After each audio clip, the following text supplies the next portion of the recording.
দেখো বন্ধুরা, রান্না বান্না চলছে। মাংস, এই আলু কষা ভাজা হয়ে গেছে, এই মশলা করা রয়েছে।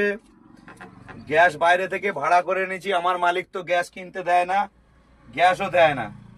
সব ড্রাইভাররা গ্যাস ব্যবহার করছে, আমাদেরকে গ্যাস ব্যবহার করতে দিচ্ছে না। জানি না, মালিক মনে হয় কোনো স্বপ্ন টপ্ন দেখেছে বা কোনো অসুবিধা থাকতে পারে। এখন বাধ্য হয়ে গিয়ে এই আমাদের এই লোডার সাহেবের দিকে মুখটা দেখাও। এই আমাদের লোডার দা, ইনি খুব ভালো লোক।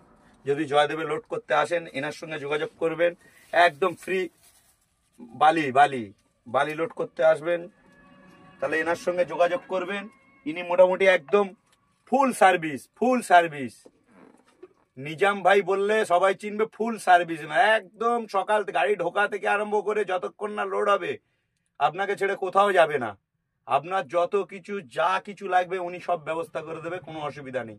আমি জয়দেবে আজকে 5 বছর লোড করছি, কিন্তু আমি এমন লোডার দেখিনি, এমন লোডার দেখিনি। তো যাই হোক, মাংসর তরকারি রান্না বান্না হচ্ছে। গ্যাসটা ভাড়া করে এনেছি, এনে রান্না বান্না করছি।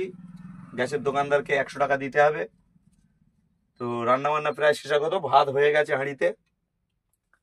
এবার স্নান ফান করে গাড়ি লাইনে লাগানো আছে, গাড়ি লাইনে লাগানো আছে। রান্না বান্না হয়ে গেলে আপনারা সব চলে আসুন। যে যে রান্না করেননি, গাড়ির নাম্বার 5354, সবার খাওয়া দাওয়ার ব্যবস্থা করে দেবো, কোনো অসুবিধা হবে না।